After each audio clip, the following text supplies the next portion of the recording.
Welcome, everybody. Hi. Hey, everybody. Thanks for coming. Come on in. The water is warm. Yeah, I Join mean us in the for pool. for for January day, the pool doesn't get better than this. No, really doesn't. Yeah. Really doesn't. So we were just actually talking a little bit about Minnesota. I think we're going to start off talking about that, but we'll wait for everyone to get in to join us today. It is, what is today? The 13th. It's Taylor been, Swift's favorite day of the month, that's right. That's right. whereas your favorite day is the 67th day of the month. Actually, I love days that end in eight because my children were born on the 18th and 28th in December, and so anything that ends with an eight is a number that I actually kind of like. That's a new thing. Okay. It used to be 21. That was my birthday's on the 21st, but I like eights. All right. I can dig with that. The Phillies You won can. a championship in 2008, so uh, Should we talk um, about the Eagles? How that well, was an ugly game. I want to that say for the record. to America, I would like to issue an apology on behalf of my football team.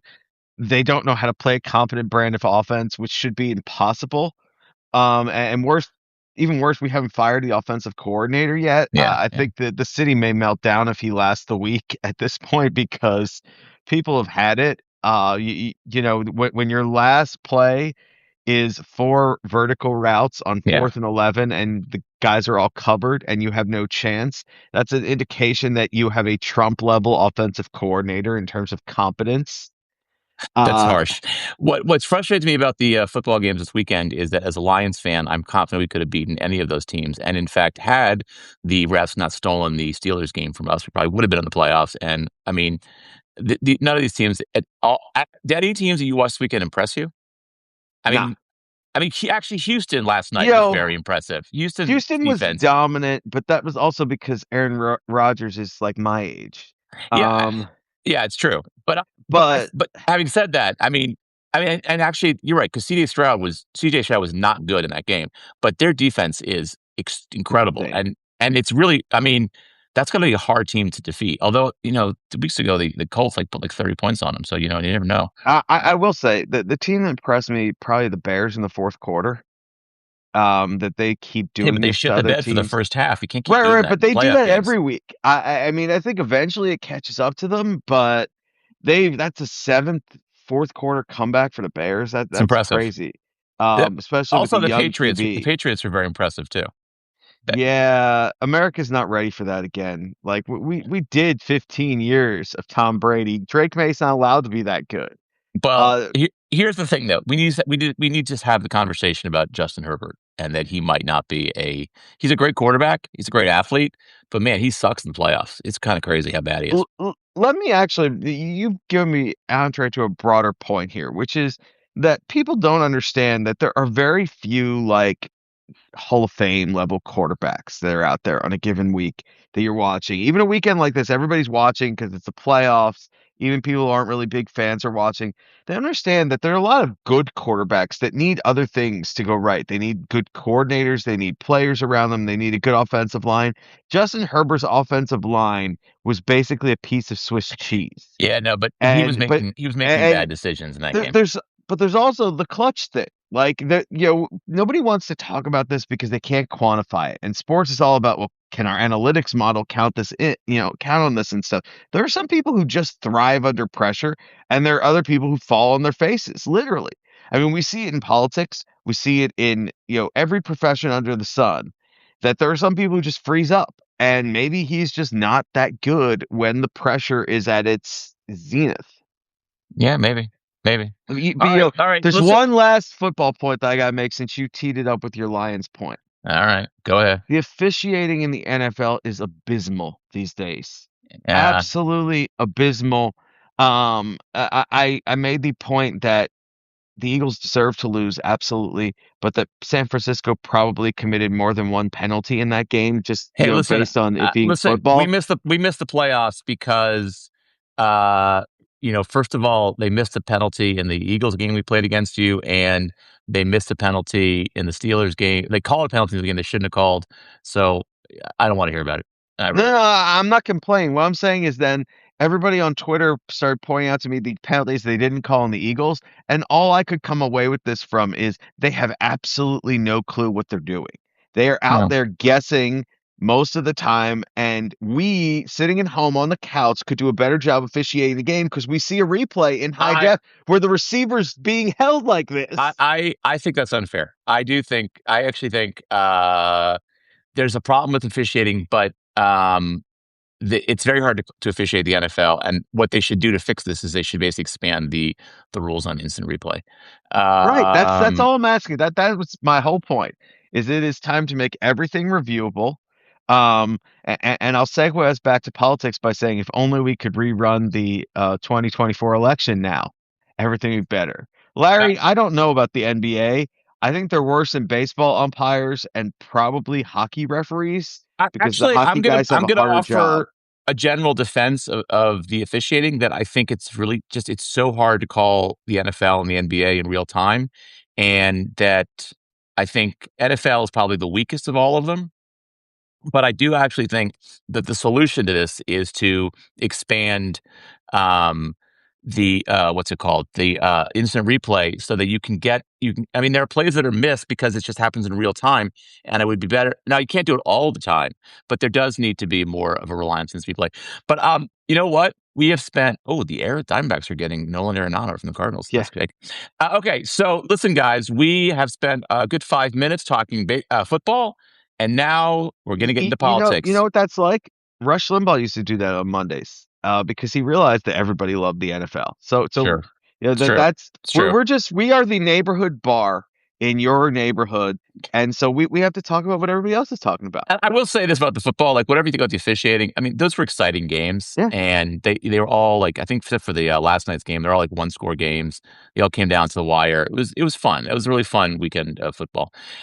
So so last week when we were on, we were actually on the air when the shooting happened in Minnesota of Renee Nicole Gold, and I want to just say a couple things. Is it Just Renee to, Gold or is it Renee Good? I want I'm sorry, to. I apologize, Renee Nicole Good. Forgive me.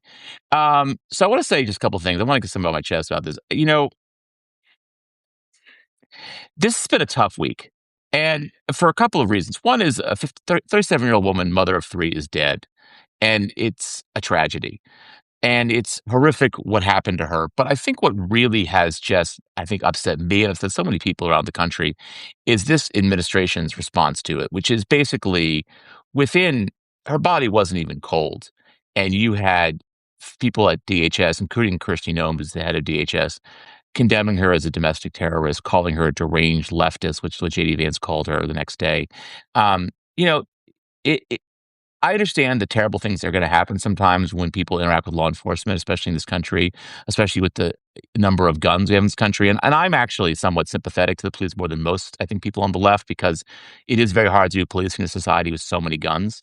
But this is not an example of that. This is an example of an unaccountable, what has become paramilitary organization acting aggressively and causing the death of an innocent person. And whatever you want to take, whatever you think about whether Renee Good was had to run over the man who shot her, and it's pretty obvious that she wasn't because she didn't.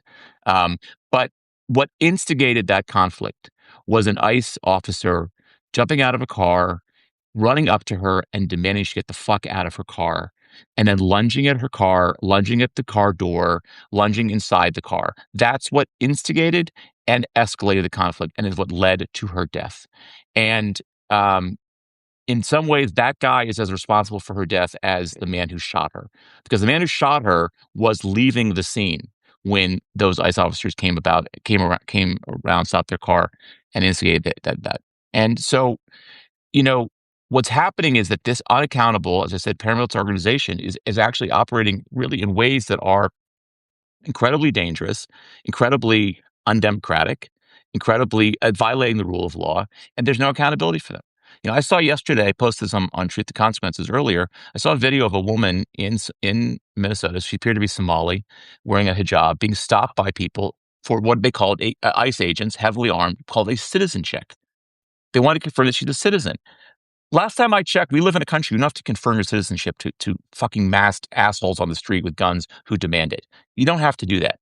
And that's what's happening. And then they said, if you don't give it to us, we're going to detain you. Well, of course, they can't detain her. They're trying to intimidate her into showing them the ID. And so I just want to say, like, what's happening in this country is just a shanda. What's happening in this country is so horrific. And it's being driven by the people in charge of our federal government who are acting in ways that are not just undemocratic and violate the rule of law, but they're acting in ways that are cruel and that are intended to create division and conflict. All right, I'm off my soapbox. Go ahead, Brian. Well, I'm climbing onto mine.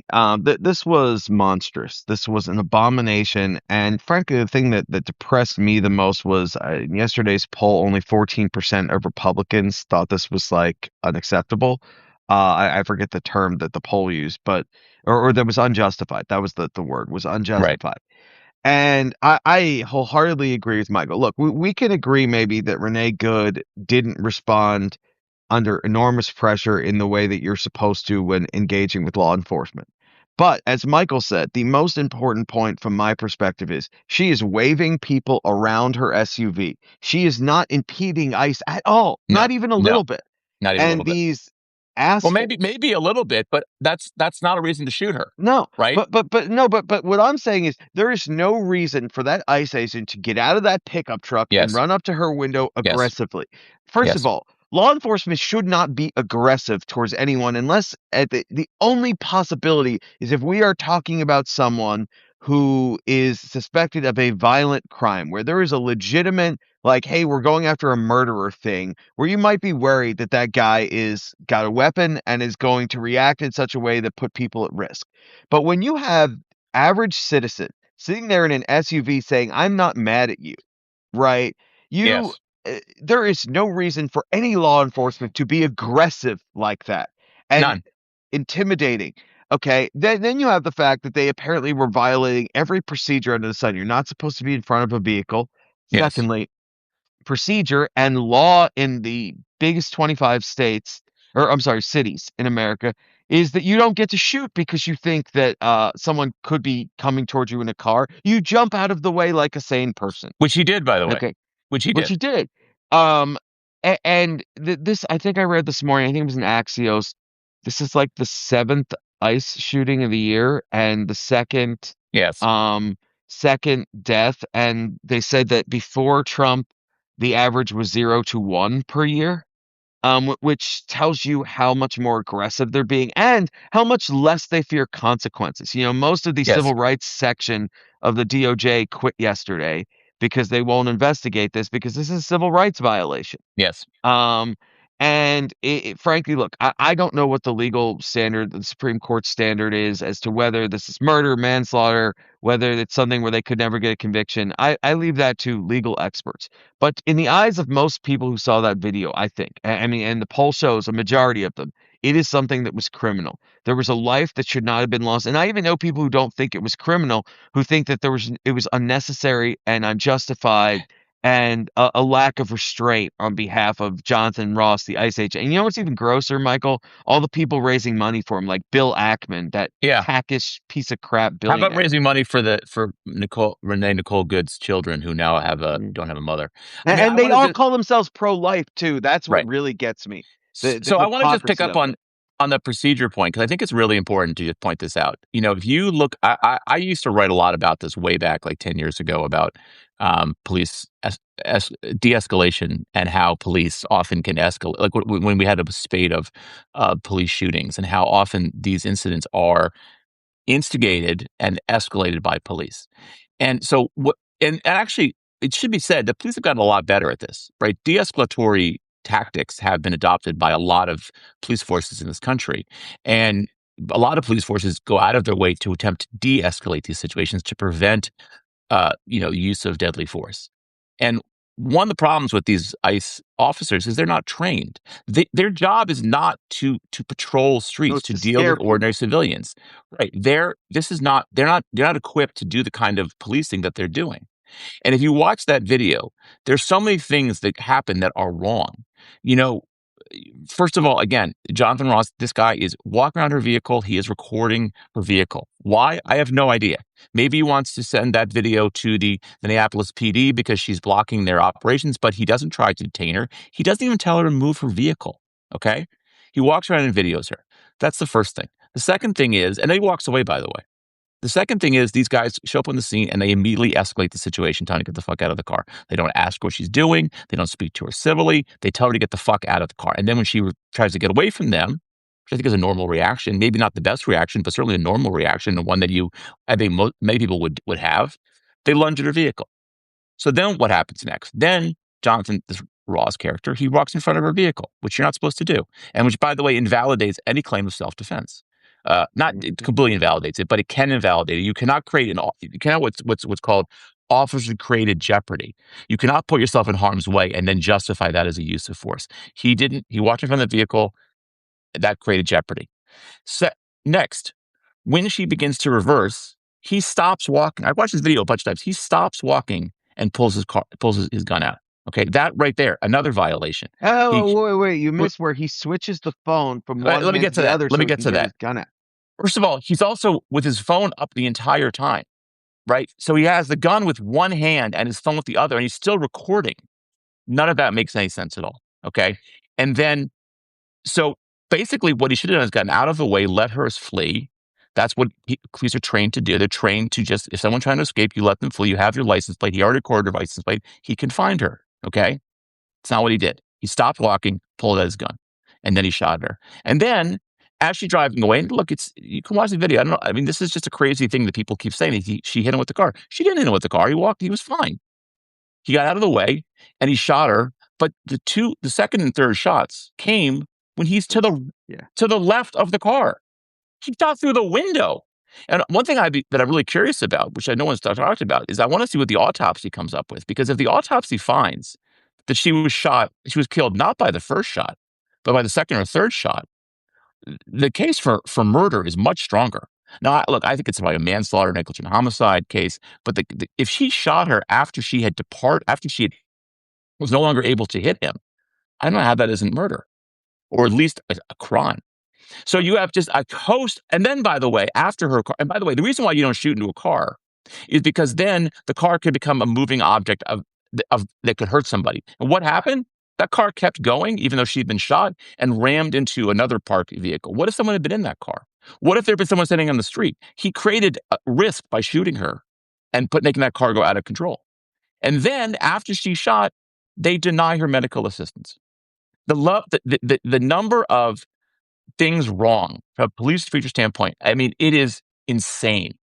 And what's even more insane is that these mouthpieces in the administration are defending this. Even if you think this is a good shoot, nobody can argue, or nobody should argue, that this was handled properly, because it wasn't.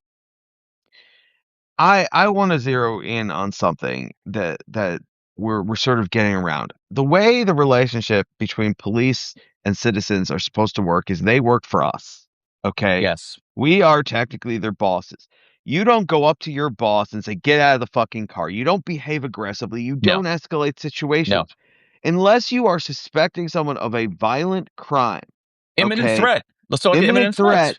you treat them with respect as a law enforcement officer. You treat them in such a way so that they're not afraid of the police, so that they don't want to flee because they're afraid because you're wild and crazy and out of control. And ICE is doing this. We've seen countless videos over the weekend. People saying, "Do you want ICE agents say, do you want to end up like Renee?" Um, then there was the guy at the Target who just starts swinging at someone. They are out of control. Out of control. And the Minneapolis police chief, I saw this secondhand, but I apparently did an interview with the New York Times and said that they've gotten calls where ICE is pulling people out of vehicles and not even putting them in the park. In one case, they left a dog in a vehicle. Like, they are so completely out of control trying to terrorize people and behaving the way no law enforcement agency should behave. It's un-American. It is the antithesis of everything that we believe, and it's entirely coming from Donald Trump, who sent out another incendiary Truth Social post today, trying to rally the citizenry behind ICE. Okay, claiming these people are all murderers when there's absolutely no evidence to substantiate that claim. And by Yes. the way, his grammar sucked too. He had the wrong there, which every first grade teacher who saw it was cringing. That's But par for the I course mean, with MAGA. But I want to just mention a comment that Larry Simon says, and he's right. I should have mentioned this. He mhm, walked away as she drove away. He it's a called her a fucking fucking bitch. bitch. Now, look, if she was trying to run her over, I get him being upset, but it does speak to his intent. But also, Larry says, you just killed someone. if that is your reaction, not, oh my God, remember that case a couple of years ago where the Minneapolis cop went for her taser and pulled out her gun and killed Yeah, someone? She yeah, said it was something like, oh my God, I shot him. Like yes. your reaction should be horror. If your reaction is fucking bitch, there is something demented about you. That's You not don't good. belong It's not good. in law enforcement. You belong in a cell somewhere. Right. And it's actually interesting that a lot of the JD Vance defended him by saying that he had a really traumatic experience uh, a few months ago, which is, I'm sorry he had that experience. It sounds like it was awful, but that means he Then shouldn't be on the retire. street. Then he shouldn't be on the Right, street. right, right. Now, Like, I mean, what I don't think people understand here is yes, you have two human beings operating under extreme stress and making judgment, like split second decisions. But the bar for law enforcement is so much higher than the average yes, citizen. We yes. hold them to higher standards. He is trained. If he cannot get over his past incidents and behave in the way that a law enforcement agent is supposed to behave, he doesn't belong out there. So I think this is an important point. By the way, Larry also says we should call it Gestapo. I'm not comfortable with the word Gestapo because I just think I don't like Nazi analogies. I get why you're saying it. To me, it's more of just of an unaccountable, uh, lawless paramilitary organization, which I guess you could call Gestapo. Like, but here's the thing, and this is a really important point that we have to make here. Okay, you and I as citizens do not have a responsibility. I shouldn't say responsibility. Do not have an obligation to treat law enforcement with respect. Okay, I don't have to. If someone pulls me over and I want to call that cop an asshole, I am within my rights to do so. Okay, I don't think it's a good idea. I don't know if you should always do it unless they're being an asshole, but even then, unless it's a good idea. But we are within our rights to do so. The expectation, what's really problematic about this, and this happened a lot, you saw during some of these shootings in the past, police shootings, is the expectation of composure and good behavior is being placed on Renee Good. That is not how this works. The expectation, Exactly. we grant police officers in this country an awesome responsibility and an awesome, I don't say awesome in a good way, I say a fundamental right to take the lives of their fellow citizens. We grant them that And the right, freedoms. and to protect us, we grant them the right to use deadly force against American citizens. If they're going to do so, they need to do so responsibly. But it also, with that right comes an obligation, which is that they must maintain their composure. They must act responsibly. They must act more responsibly than citizens. That is the obligation of a police officer. And these officers did not demonstrate that obligation. Instead, they acted irresponsibly. They acted with a lack of composure. They instigated a conflict that did not need to be. Look, they could look. If you watch the video, and there's an interesting video came out a couple of days ago, which is a longer one that shows that, in fact, and I was not sure if Renee Good had stumbled upon this scene or she was actually protesting. From this video, it appears that she is protesting. She's honking her horn, and she's doing it for someone, and she's got a car in the middle of the road, and you can argue that she is trying to obstruct uh, not a nice operation, which again, nothing illegal what she was doing. You could argue she was blocking the road, maybe. But cars are still able to pass her. In fact, she waved the ICE vehicle that stopped to go Around. past her, right? There was lots of ways to have handled the situation in a de-escalatory way. And I, by the way, cannot get past the fact that Jonathan Ross, the man who took her life, walked around her vehicle, and never once said to her, "Please move your vehicle, ma'am. You're blocking traffic, ma'am." He just And he just videoed it and then walked away. So if this was obstructing a nice operation, why didn't this ICE agent tell her to stop? The point I'm getting at here is that there were lots of ways to prevent this situation from escalating, right? Could have walked up to her and said, "Ma'am, move your vehicle. You're blocking this." You could have said it sternly. That's fine. I'm sure she would have moved. The way you don't handle it is to say, "Get the fuck out of your car." Because, by the way, there's no reason for her to get the fuck out of her car. None. I wouldn't have gotten out of my car if I was in that situation. Now, she shouldn't have left, but she's a citizen. She has a right to panic, especially when the police officer is escalating the situation, instigating a conflict. I want to go back to something you said. First of all, U.S. citizens have an absolute right to record police. Okay, these 100%. ICE agents shoving people, trying to knock their phones down, that is illegal. That is It's part of assault. living in a free. It's assault. Part of living in a free society is that as a police officer, the citizenry has the right to scrutinize you, and that includes recording video. I also think back to January 6th, and I've had seen some people making the Ashley Babbitt comparison, claiming that liberals are hypocrites because we didn't care. Well, first of all, Ashley Babbitt had stormed the U.S. Capitol Yes, illegally as part of a violent mob that was beating people and police officers and broken windows and yes, done things. yes, And then she did listen to police officers. It is a much greater chance for them to think, hey, there are civilians whose lives are at risk here if we don't do something about this mob that's continuing to try to get into yes. the chamber, then it would be in this situation when there is nothing that Renee Good did that you saw that showed anything that posed any risk to anyone. Any Okay, risk, anyone. there was none. Okay, but I'd go back to that day, and if you go back to before it gets violent, to a lot of these people hurling insults at the Capitol police officers who are reacting the way you're supposed to. You turn your head, you ignore what they're saying, you react stoically. Policing is a difficult job. Yeah, Part difficult of job. what police are taking on is that sometimes people are going to be verbally abusive. And that is their right. That is what the First Amendment exists for. You are talking to a symbol of government power, and you have the right to say your piece. You can't get physical with them. That's a totally different story. But in terms of just criticizing them, speaking to them, videoing them, the ICE agents do not seem to understand. They do not have the authority or the power to interfere with people for doing that, So, especially not violently.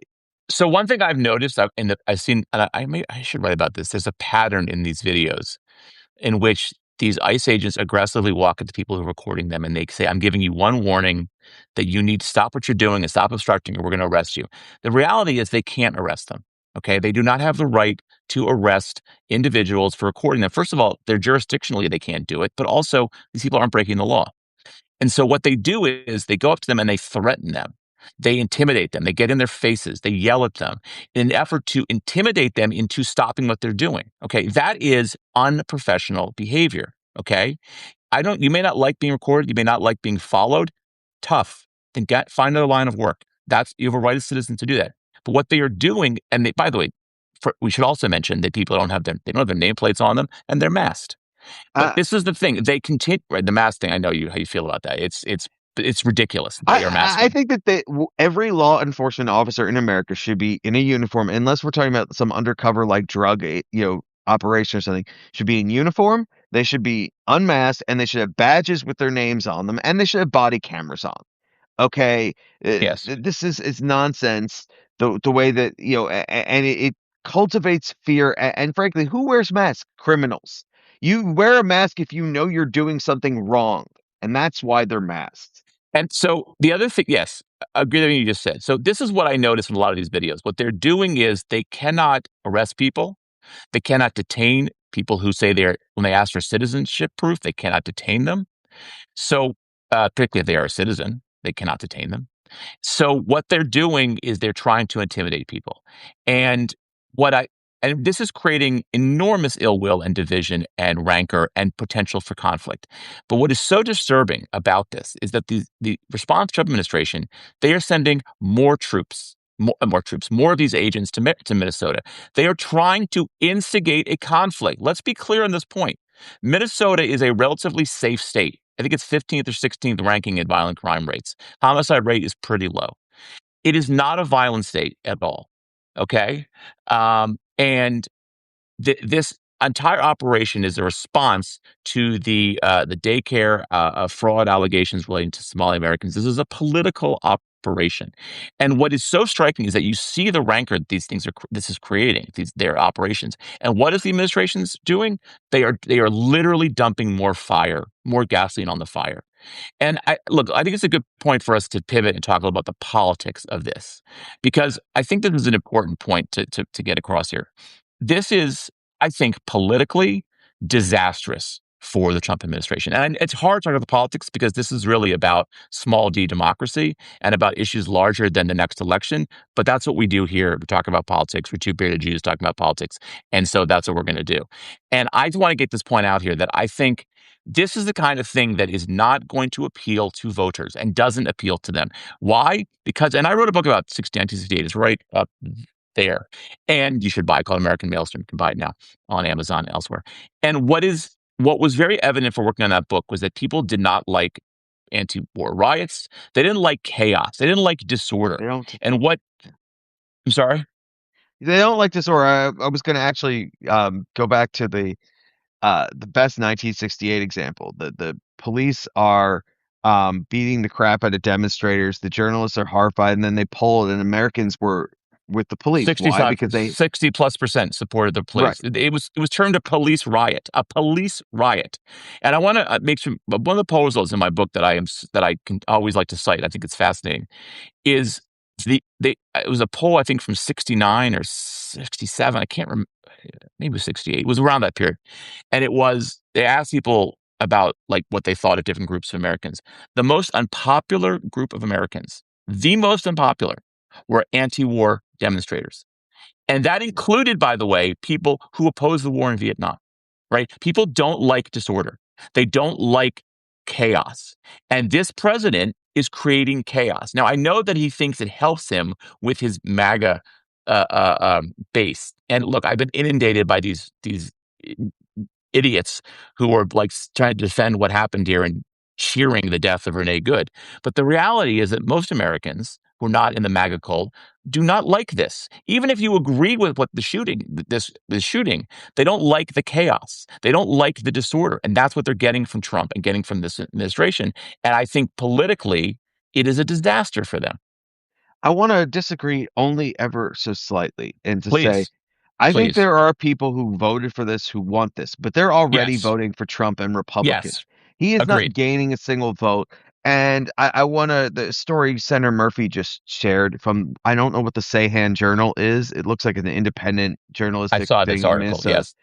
Yes, Christian Molina, 40, was driving to his mechanic shop at about noon on Monday when federal agents started following him and crashed into the back of his car. I was going to pull over, but before I pulled over, they just hit me, Molina said. Molina told Sahan Journal that ICE agents asked him if he was in the country legally and requested his ID, but he refused to comply. You don't get to just check people. This is not Nazi they Germany. You they don't literally need hit papers, his car which is so that they dangerous. If he so they could spins stop and out, and check. Right. if he spins out and he hits another car and he kills somebody, that I mean, they are just behaving so lawlessly.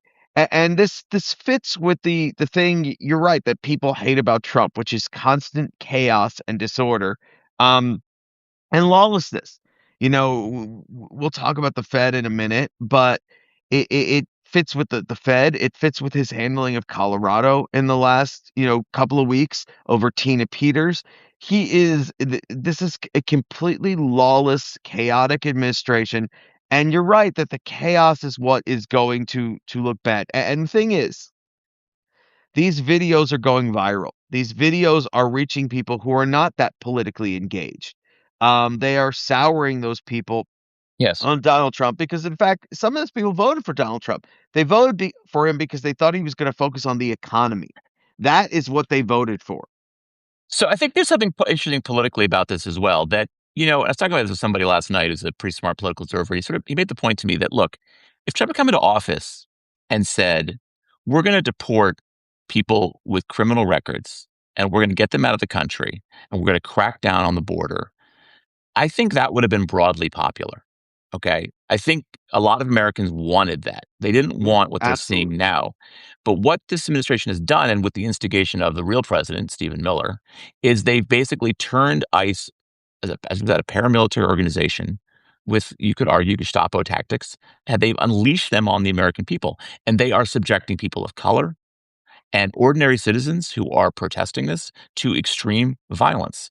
And so that is it is a I hate to sort of this look, there's a lot of larger issues at stake here, but it's a huge political misstep. And what's happened is that I think on immigration particularly, I think Trump has lost support and lost the narrative. I was looking at the latest Economist YouGov poll today, which has Trump's approval at 40%, which is actually slightly better than where I guess it's not that. I mean, the average is 42%, but if you look at like select pollsters, the good pollsters, he's in the 30s by and large. It's these crappy pollsters that are pushing his numbers up a little bit higher. But YouGov is a pretty good poll. They have him at 40%. But I was struck by one number in particular. People who strongly disapprove of Trump is at 45%. 45% of Americans strongly disapprove of Trump. And among women, 49%. I don't think I've ever seen that before, a number that high. Something else, by the way, that is I think notable is that you may remember a few maybe last year, people saying that uh, Trump has made all these inroads with young people and with Hispanic voters. The two, let's see, I can do it correctly. Among Hispanics, he is at 46.24, and among young people, 43.21. No, no, that's the congressional ballot. On the congressional ballot, young people, 18 to 29, 43% Democrats, 21 Republicans. Among Hispanics, 45% Democrats, 24% um, Republicans. A lot, the rest are undecided. But this just speaks to those are two groups he made inroads with, and they have completely soured on him. In fact, among the demographic group, the age group that he's the most unpopular with, 18 and 29-year-olds. Yeah, Political malpractice, in my opinion. that 49% number, I have never seen a It's strong crazy, right? disapproval with any group With get it's up to like a majority. And we're talking about strongly disapprove, not just right. strongly disapprove. It's I crazy. mean, we're getting to the point that a majority of American women strongly disapprove. And here's the thing: when they strongly disapprove, there's no coming back with that person. There's no, oh, things might change, their opinions might change. It's not, oh, we're a little bit dissatisfied. It's we think you're doing a terrible fucking job. That's what strong disapproval is. Yeah. And it's, I do think on immigration that the party that finds the sane, sensible middle ground is going to capitalize. The Biden administration didn't really do that because they didn't fully understand that people don't want a flow of people across the border with I have a asylum different view claims. on that. I have a different view. I think that you're right to an extent, but you're giving people too much credit. Look, that Mm, whatever Biden was going to do, Republicans were going to characterize it as not enough and leaving the border wide open. I mean, they've been saying for that's true. entire Biden administration they want open borders, which is not true. So no matter what I think he did, they were going to use this line of attack. And I think the people who sort of argue that we should have done immigration differently. Yeah, maybe from a policy standpoint, but I don't think politically would have made a goddamn bit of difference. I really don't. Except in some immigrant communities, and where I think one thing you did see in the election was places where, and you always have to give political credit to people like states like Texas and Florida that shipped all of these Yep, yep, yep, undocumented yep. immigrants to blue states and created all kinds of problems for people who were living there before. And you did see this in places like New York and some extent New Jersey, that there was a backlash to the influx of immigrants of migrants coming in. But I think that's the exception. I think a lot of this is people who hate immigrants are going to hate them no matter what. And I think no matter they're going to buy into the GOP rhetoric, no matter what the reality on the ground is. I agree with that. I'm just saying, I think the party that hits on we are going to have secure borders, we are going to deport anyone who has committed a violent crime after their sentence is up, and we are going to come up with a legal process to keep people who have been here for decades, who are pillars in their communities here, is going to win. The person, that is where most people are. They don't want people ripped out of their communities. They may, in a lot of cases, see undocumented migrants as uh, limiting their own economic potential, competing for jobs, things like that. But they don't want to see people ripped away like this. They don't want to see chaos in the No, streets. They don't want to no, see militarized enforcement against people who didn't do anything, the teenagers who are being profiled and things like that. Um, and I don't think Trump is particularly persuasive. Now, it's ironic that he told the New York Times over the weekend that he would favor comprehensive immigration reform, possibly with a pathway to citizenship. Because I actually think that if he wanted that, he could have it. Because I but use this analogy in my but there's video no this way that morning. President Stephen Miller would agree to that. So that's the problem. It's We know true. that. It, And you know, I'm being facetious, but not really. I mean, Miller's driving immigration policy in this country. He's driving a lot of the policies in this country right now, more so than Trump. yes. And probably the only thing that could overcome him is if members of Trump's own family got in his ear and told him he'd go down as like a historic whatever. So, But to that point, I just want to actually got one little digression to that point. I'm writing a piece about Venezuela and just the operation itself. And one thing I was struck by, I spoke to a bunch of people about this over the last couple of days, including somebody this morning about this. an overwhelming I mean, I say overwhelming. Every single person I talked to when I asked, why do we do this? They all said the same thing. This was Marco Rubio's baby. He instigated this. He doesn't like Maduro. He thinks Venezuela. He wants. I mean, some of this, even some people even argue that it was based out of principle. He doesn't. He thinks Venezuela is a bad actor and undemocratic and violating human rights and what have you. That he pushed this on Trump. He put, and now some people will speculate that has to do with Cuba as well. He wants to see Cuba be a free country and thinks that getting rid of Maduro puts pressure on Cuba, and that certainly may happen. But what I think is interesting about this is that nobody I talked to said, well, Trump did this because Trump wanted A, B, or C. This was no, Rubio wanted this, and he pushed Trump in this direction by persuading him this was the right thing to do. And you could see this in the press conference he had right after the thing. I mean, Trump was basically incoherent because he didn't have a good explanation for why he was supporting this. It was basically whatever Marco Rubio told him. But what it shows is that this president is not really in charge. That he is being his the policies are being driven by Miller in many cases, by Rubio. In fact, what he seems to only care about is his retribution campaign. In fact, I was really struck by this journal article. I didn't get more attention yesterday that showed that apparently he's really pissed off at Pam Bondi, and because Bondi's not doing enough to. I mean, can you imagine being pissed off at Pam Bondi has basically you know, completely turned into a Trump stooge. She's turned DOJ into the president's law firm, and she's pissed at her because she's not doing enough to indict his political rivals and political opponents, political enemies. I mean, it's insane. I Somewhere mean, John Mitchell is flabbergasted. uh, look, but he did this to Sessions also. When in Yep. Sessions, he used to say, I mean, I always thought this was the craziest thing. He used to say that Sessions should have protected him. He basically publicly criticized Jeff Sessions for not obstructing justice on Donald Trump's behalf. He did it for years. So I just think that what's interesting about all of this is that it's hard to argue that Trump is in charge, that these people with different agendas are driving the policy. The problem politically is that it creates a political situation that is not good for Trump. But by the way, one more point I'll make. I'm sorry, I mentioned this. Jerome Powell.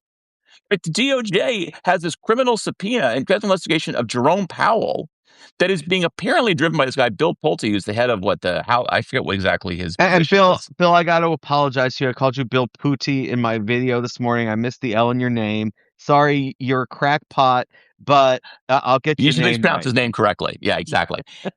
But no, but that is also being, this is part, I mean, this is the stupidest ham-handed thing you could do. Trying to pressure Jerome Powell to lower interest rates, right, by a criminal investigation. I mean, Jerome Powell, by the way, has run out of fucks to give. His cupboard of fucks is completely empty. He goes and gives out this video and basically doesn't sugarcoat it. He made it very, very friggin' clear that this was about trying to influence the Fed to lower interest rates, and he's not going to fall for it. And by the way, a number of Republicans who came out against this. Tom Tillis, who suddenly has a spine because he's not running for reelection, he's going to block all the Fed nominees. So this has Oh, this has backfired on Trump. So, but my well, point of getting here is that when you basically have a president with no coherent worldview except I want to hurt people who are my political rivals, and I can be influencing people around me, it leads to bad policy decisions, and that's what keeps happening over and I, over again. so I got 3 or 4 points. Before I do that, it's a good time to remind you, please hit that like button down Hit there the on the like bottom button. so that more people tune in and see this. But 3 points on what Michael said. The first one is Trump is an empty vessel. And everybody knows that if you're the last one in his ear, you can influence him on things, and especially if you play to his ego, because it's massive. Right. Um, and Stephen Miller has used that to great effect. I mean, he has absolutely, and I've said this over and over and over again. If Trump cared about policy, there are a lot of things he could do that would drive his favorability up 10 points Yeah. in a few days because it fits with this populist kind of inklings, even the credit card interest limit thing that he floated. Like he could get Congress to do it if he actually understood how the policymaking process worked. Because Right. the You just can't unilaterally announce it. By the way, it's right. such a transparent effort to get control of the economic message. Yeah. Good luck with that. Unilaterally announce it, and then if the credit card companies are not abiding by that, they are violating the law because you have said it, Donald. Right. That's yes, that's That's how not the how the law system works. works. Yeah, exactly. Second point on this though, DOJ weaponization. They just asked Trump about Tillis, and he said something like he's touring some factory in Michigan or something like that for economic messaging purposes. And he said something like that's why he's not going to be a senator for very long is stupid positions like that or something along those lines. Um, he's not going to be a senator any longer because of views like that. Yeah, So the classic Trump thing, and the thing, one thing that's notable about this is apparently Bill Pulte like brought like wanted posters with Jerome I Powell's saw that. image I saw that. to Yeah, Mar-a-Lago and worked around the Susie Wiles of the world and the Scott Bessents. And that was something that is something to watch for people here because in the first term you had a lot of these crackpots getting into Trump's ear. And it's why he kept running through chiefs of staff. It's why he right, kept doing really stupid right. things. And Susie Wiles has cracked down on that to a significant extent. Nah, No, not. I mean, is she really? I don't know. It doesn't seem that way. she's tightened access a little bit. And she is certainly the first person working for him who is confident, who seems to be fighting his worst impulses because he'll go up in those rallies and say, "Well, Susie told me I can't say this," Every kind of chief of staff thing. he had in his first term tried to fight these impulses. Right. But Every what I'm one of them. saying is the difference between term one and term two is that most of those people are gone. That in term two, it's mostly That's true. It's true. people like Pam Bond here, like, how can we help you, sir? How can we further your agenda? That are just absolutely terrible human beings. And but if Pulte is getting around those gatekeepers, every single idea he's had has been stupid and Yeah, counterproductive and politically damaging. From prosecuting his enemies and to this criminal probe that's going to last about 3 minutes, based on congressional testimony, which is absurd. And that somebody pointed out today, Powell's term as chairman is up in May, but apparently yeah. he can stay on until He can stay on 2028 to exactly. and was not planning to do that and now may do that to prove a point. So Trump may have just shot himself in the foot in terms of No, getting my guess is another to stay on, place. but I think it's also, worth pointing, to what you just said. It's a really good point, and I want to just add to that that I would have to imagine that the response inside the Federal Reserve. Look, most of the members of the Federal Reserve are not Trump. There's one, I think, Trump hack on there. Although oddly enough, he in the last meeting they had, he opposed a rate cut, which was really interesting.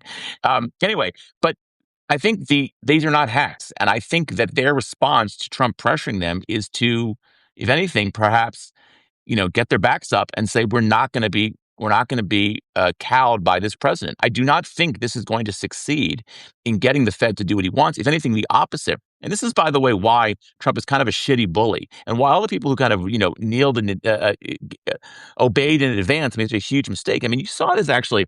The law firms and the universities and the social media presidents, chairmen or owners or whatever, they all kind of obeyed in advance back in the spring and even summer of this year. That's not happening as much. And I think what is interesting with Powell, as you see, is if people stand up to him, he's just using these intimidation techniques. Now, granted, this can be. I mean, no one wants a criminal investigation against them. I mean, the process of prosecution is in many ways the punishment for a lot of times.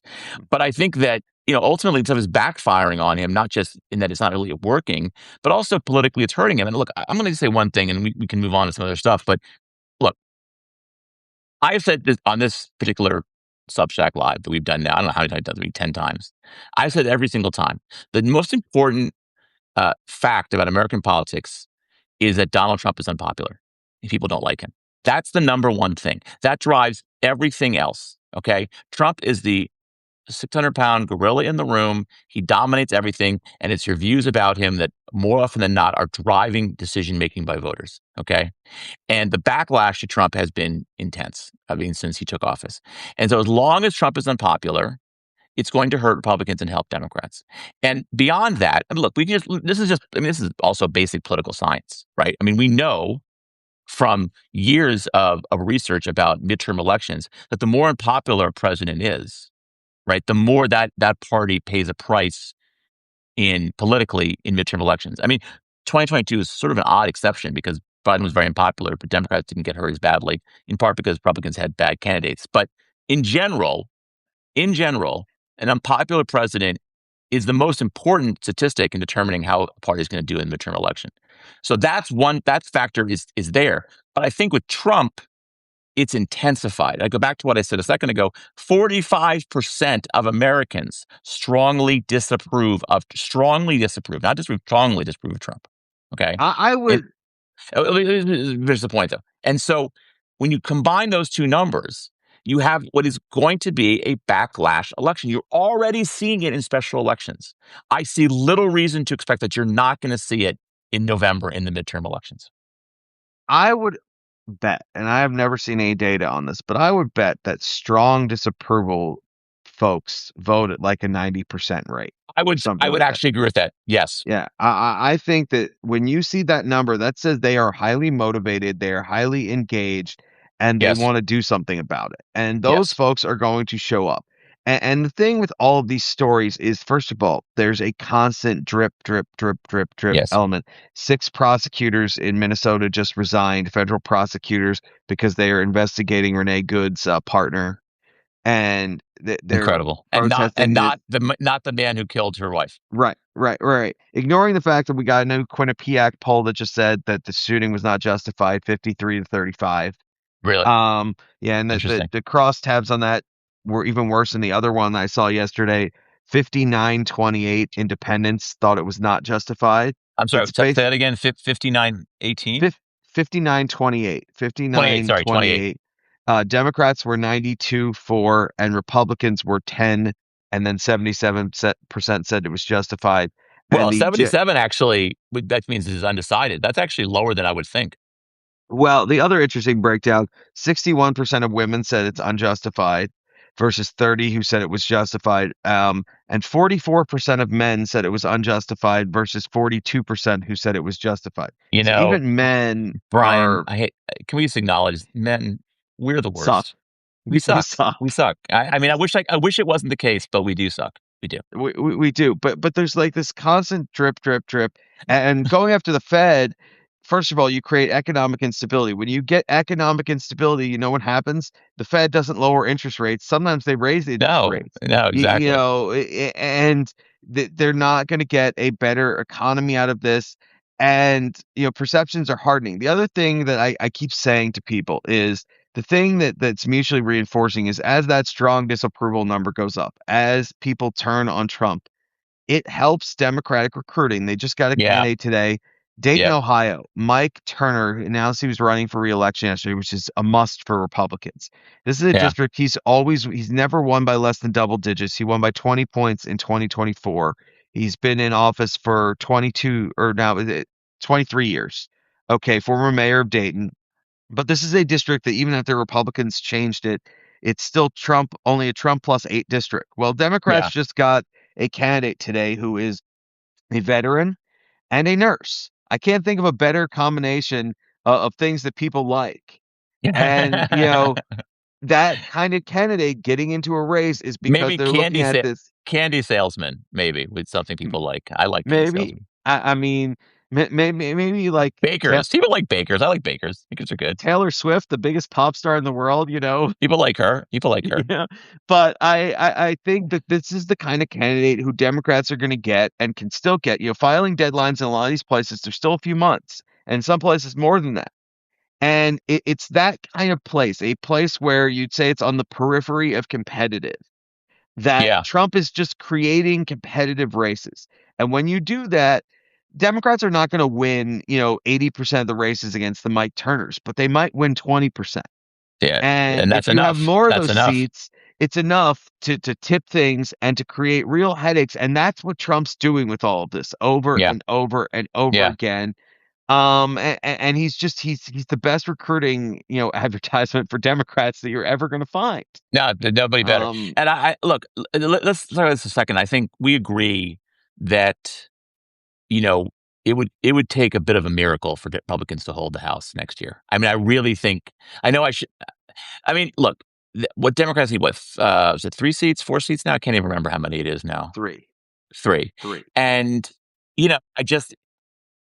I just look, with the redistricting hasn't really helped the Republicans as much as they thought it was going to. I mean, I still we talk about Florida redistricting. I haven't seen I know DeSantis has called for a special legislative session, but nothing's happening on that as of In now. The April. f- in April a, is when he went. it's Basically, very he late. It's he's very pushing late. well, he's pushing back. First of all, Florida has an insanely late primary, which is one Yeah. reason that I think DeSantis is governor. Um, but that's Yeah, it's true beside the actually. point. But I think he's trying to play this game. You talked last week about the Supreme Court case. DeSantis is trying to push this to the last possible minute in case they get carte blanche Yeah, yeah, to on the Voting Rights Act. on the Voting Yeah, yeah, Rights Act stuff. yeah, yeah. Good But point. even there, realistically, all that's going to happen in Florida is they're going to offset Virginia. That's it. Yeah. Um, Yeah, that's right. Assuming that Virginia voters react the way California ones did to the referendum placed in front of them, and I see no reason to think, based on the Virginia gubernatorial election, and legislative elections, that they wouldn't. Yeah, Florida will just offset Virginia, and realistically speaking, barring a Supreme Court voting rights decision, I would say in the next 2 to 3 weeks, yeah. I would think that the House is gone. Yeah, You I even mean, had there yeah, was a great quote from a Republican, anonymous Republican, yesterday on this Fed story saying, maybe we need to lose because we're doing all this stupid shit. Like, yeah, I basically, saw that yeah, quote actually. It's interesting. I agree with you. And look, I'll just say this: in the redistricting, I think it ends up being a push. In fact, if you want my honest opinion, I think we'll come back here in November, and I think we'll end up saying that it probably helped slightly for Democrats, because I'm not convinced that the Republicans win all five of those Texas seats that they flipped. And I think it's pretty good chance Democrats win all five of those California seats. Now, Republicans helped themselves. I think was it in the Missouri thing is very good chance of being pushed back to 2028 because of yeah. the referendum. North Carolina, they helped themselves. Then you have Virginia, which could flip, three seats maybe. So I think okay. It's a 3 or push. even 4 seats. Right. It's a push. But look, if you look at like Pennsylvania, you look at Michigan, you look at Don Bacon's seat in Nebraska. I mean, there's just so many places where Republicans are really pushing against the wave, and I don't think it's gonna happen. Now the Iowa. Senate, Iowa, where the new Iowa, study from the Philadelphia Fed showed that Iowa is 50th in state economic growth, which last wow, time I checked, you don't want a state that's even marginally competitive in wow, that category where you control everything. yeah, that's bad. That's bad. That's really But like bad. a place like Michigan, I mean, you could see two or 3 three. seats. I mean, one seat for. I mean, almost certainly the John James seat. He's getting upturned for governor. But I think you could see two seats certainly, or probably possible, probably three seats. And then in Pennsylvania, you could see three seats as well that are flipping. So it's Might even just be 4. really maybe four. It's really hard to see how Republicans hold on. The I think even in Pennsylvania, I do wonder if Fitzpatrick is actually this is the year that he maybe goes down, because I do think it becomes harder and harder to hold that seat, especially with the level of partisanship in the country right now. But let me say this about the Senate, because I think that's the interesting one. I just realized that my button was unbuttoned. I'm sorry about that. Just maybe I should swing out some chest hair. I apologize. So this week, big news: Mary Peltola.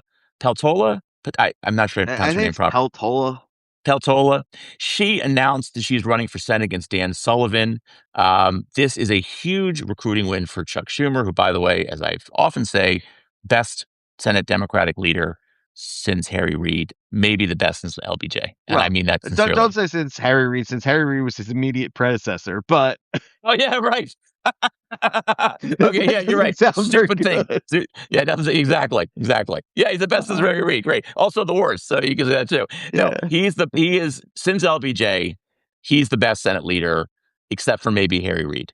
Um, and I've talked about this before. I mean, look, when he was DSCC chairman in 2006, 2008, Democrats picked up 14 seats. It wasn't all because of him, but he's pretty good at recruiting and retaining.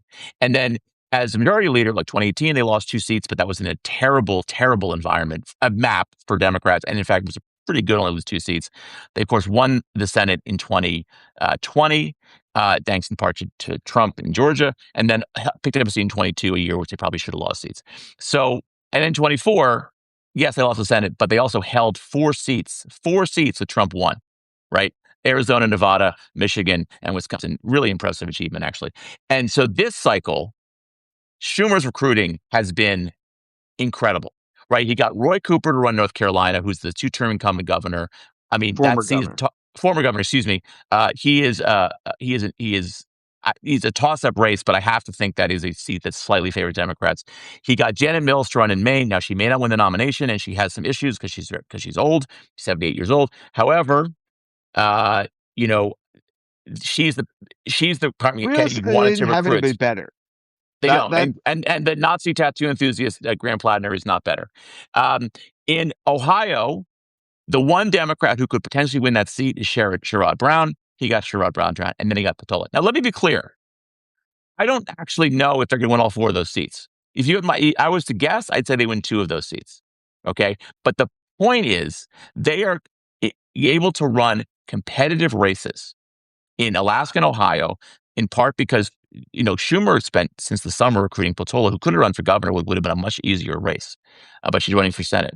So that is an impressive achievement. And now what it does is it means that Democrats need four seats to take back the Senate. Now there's a path to doing it. You throw in Iowa, which you love to talk about, and which you're absolutely right, that could be in play, and Texas if Ken Paxton's a nominee, right? So all of a sudden, you have this realistic path. It's still less than 50%, probably 25%, 30% path to the Senate, to winning the chamber. But there is a path. And if you pick up, say, 3 seats in 2026, then you lay the groundwork to in 28, when Ron Johnson is up, when the North Carolina seat is up, to potentially win back the Senate in 28. So I agree wholeheartedly on Chuck Schumer. Michael and I were talking about this yesterday, and he's unfairly maligned by the base that doesn't Unfairly understand maligned. the job of the Senate leader is to raise money and recruit and retain candidates, and to protect his most vulnerable members, which he does well. Okay, but I wanted just to finish the loop with the last conversation we're having here. I think the only thing that could trip Democrats up, there are two possibilities here. One is apparently a bunch of at-risk members were giving an earful to Ken Martin because the DNC fundraising has been absolutely That's terrible. Really bad. been really good. And Wait, hold so on. You actually froze up for a second, but I want to be clear that you were saying the DNC fundraising has been bad and the yeah, RNC fundraising has been good. that's Yes. exactly right. Yeah, Sorry, DNC just because you had a fundraising little bit of a pivot there. Yeah, go ahead. Sorry. DNC fundraising has been terrible, and there is some concern that a flood of money coming in could hurt Democrats. I think they're going to be fine fundraising because I think some of the numbers that we've seen from Democrat candidates are only lower than you might expect because there are three or four credible candidates in a lot of races, and so they're splitting the money. It's not all funneling to one candidate. After primaries, it's all going to funnel Yeah. to one candidate, and I think they're going to be okay. But that is one concern. It would be money, and the other, and this gets to the Graham Plattner thing. We are apparently doing this news cycle again. Michael and I have talked about this over and over and over again with you. But we've gotten two new stories in the last week on this. The first is the Texas story, where apparently, I guess it's Bowen Yang. I think he was on Saturday Night Live. Is that? Yeah, yeah, that's right. I don't watch it, but yeah, I know he's on Um, there. he and an interviewer both had to apologize for saying that people should not donate money to Jasmine Crockett. They were forced to walk it back because the people, the police of the Democratic Party have decided that daring to say that Jasmine Crockett cannot win in a red state because she said incendiary things is racist and misogynistic and holding black women to a double standard, which is absurd. Okay, absolutely absurd. Jasmine Crockett is, I'd vote for her happily for her House district. I'd vote for her in a blue state. I wouldn't vote for her. Did people say don't give money to Angela Ashbrooks because she couldn't win in Maryland when she No, ran against Hogan last time? no, because I she must have could missed win. that. And she Yeah, did. yeah. Quite handily, by the way. Lisa Blunt Rochester in Delaware. I Thank mean, you. Forgot about her, but thank you. Absolutely, absolutely. this is not about anything other than Jasmine Crockett being an extremist in a red state who Yeah. criticized conservative Latino voters whose votes Democrats need to have any prayer in Texas. She is a terrible candidate, and this is the kind of thing that the left is trying to do. Then Elizabeth Warren went out there, and criticized Chuck Schumer, basically saying he wants to nominate all the wrong candidates. That you need people further to the left, and and then the left started claiming that she was some great general election performer. Well, the truth of the matter is, twice she's been on the ballot in presidential cycles. I believe that she underran Barack Obama by, I think it was 12 points. I looked it up yesterday morning and then promptly forgot, but it was like 12 points. and then she out underran Kamala Harris by 6 points. That means she's not a good performer. In fact, she's the opposite. She's a chronic underperformer. Look, Because I if you're too far to the left, people don't want extremists. And that is just the truth. let me just say, I think Elizabeth Warren is a very compelling uh, political figure because I think she's very smart and I think she has really intelligent things to say about economic policy and particularly economic populism. And I think she has a better and more interesting message than, for example, Bernie Sanders, more sophisticated, more well thought out.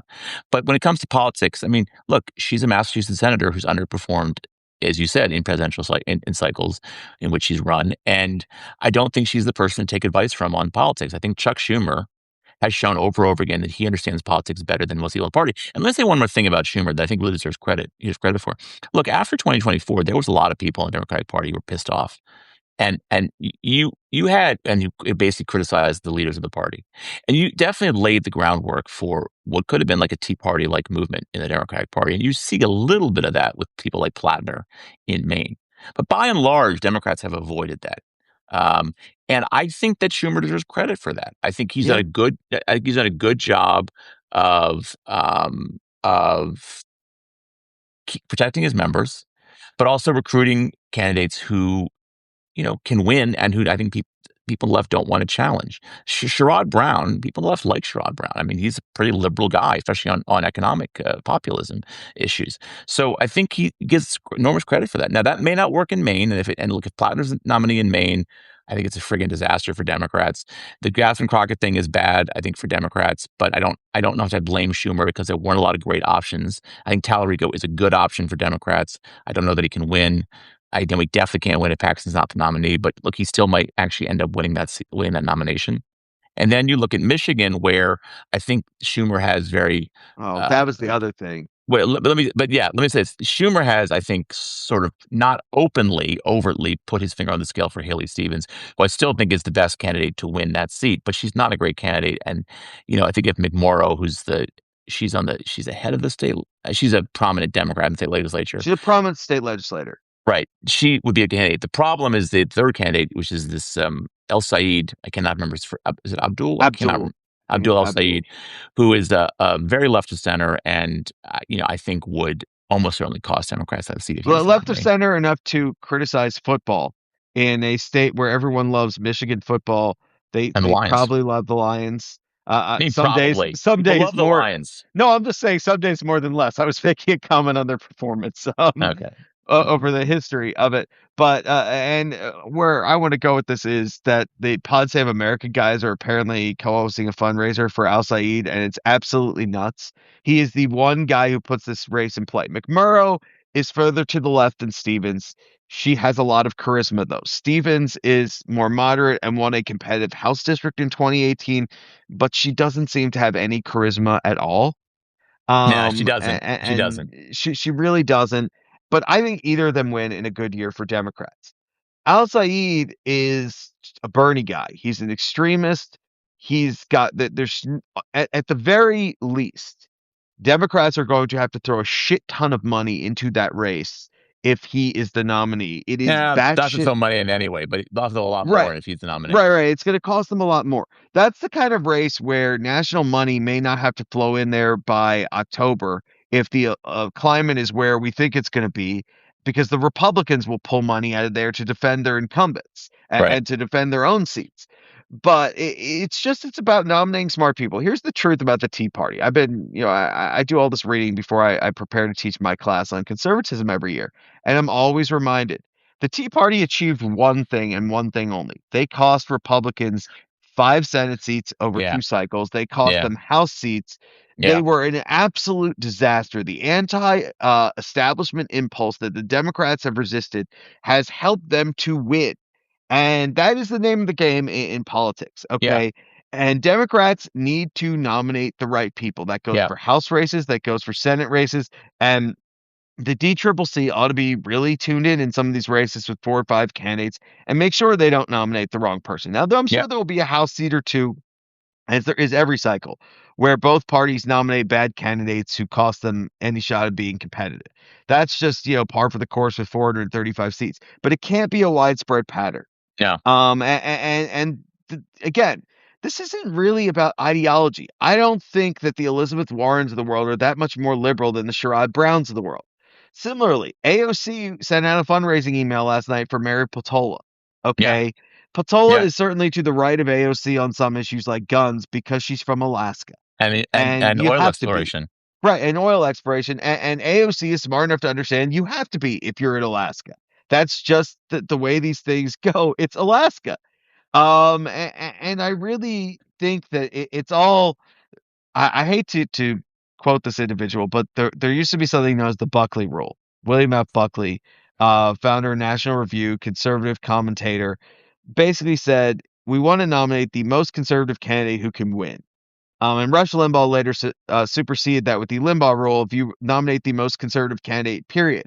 And that's what cost Republicans Yeah, five yeah, seats yeah, in 2010, 2012. He was yeah. talking about that Delaware Senate race in 2010 that still blows Christine my O'Donnell. mind. Yeah.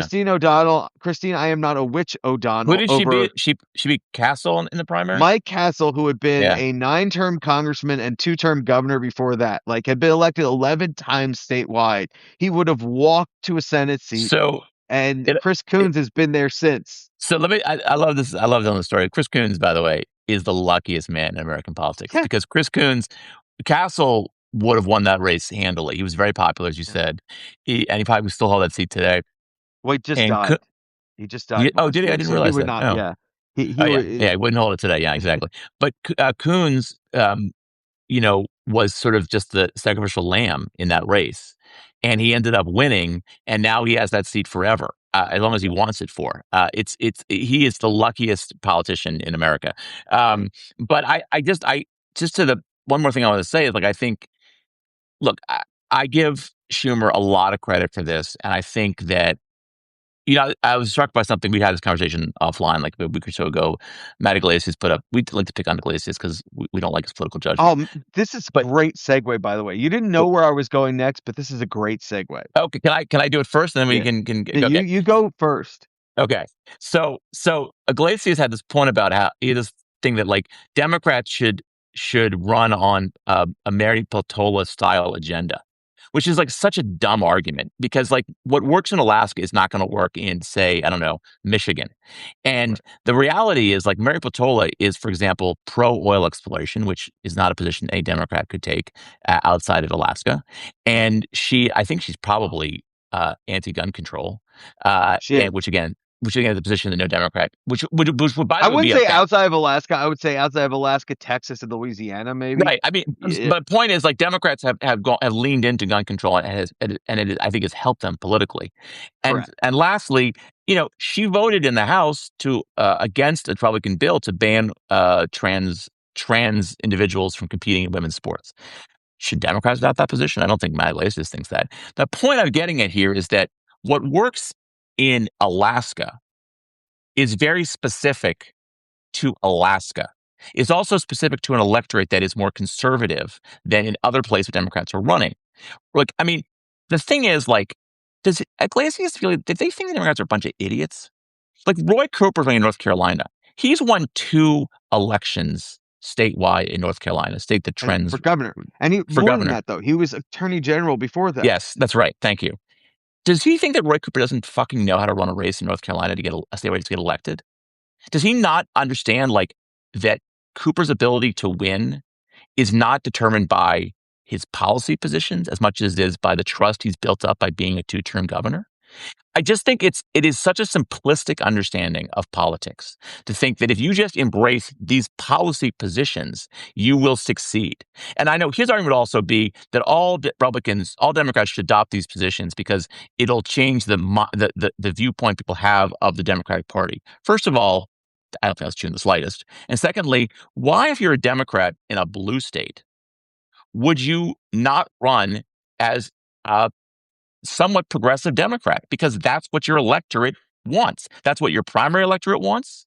And that's what your larger electorate to some degree wants also. I just think it's like, I don't know, it just makes me crazy. But like, this but also speaks something about Schumer, that he gets the politics of this, and he gets that Mary Peltola is not going to vote with the Democratic Party on every single issue, but she's going to vote with them more often than not, and they need that seat in order to get back the majority. Now, look, you know my view on this. I don't think Democrats should embrace the Joe Manchins of the world because I think they actually create more problems than they create as many problems as they solve. Yes, it's good to have control of the Senate, but if you have someone like Manchin who is blocking things like filibuster reform or making DC and Puerto Rico a state or ending partisan gerrymandering, it's kind of like a what's the word? It's a it's a Pyrrhic victory. Pyrrhic victory. And I do think that you should be careful with them. But having said that, Patola is fairly progressive, at least from in context down on modern Democratic Party, and that seat would not even be in play without her running for Senate. And look, we know we don't have to rehash this. My argument on the Manchin is I just rather have Joe Manchin as Democrat number 57, not 51. Yeah, In this exactly. That's sense, exactly right. That's exactly right. Thank you. I think he's a good thing to have him. You just he can't just be the part of the barest majority. You just need a bigger majority, and I think guys like that are how you get to a bigger majority. But I want to make one other point on this idea of having to have a nationalized Democratic agenda that everybody buys into. One thing that is really important, American voters are not real ideologically formed. They don't have very specific, coherent ideologies. One thing that they look for is credible, relatable, authentic characters. Okay. Yes. Or candidates. Sorry, I said characters, but it might have been a Freudian slip. Candidates. And every person who is going to be credible and authentic is going to be a little bit different because that's how Yes. real people are.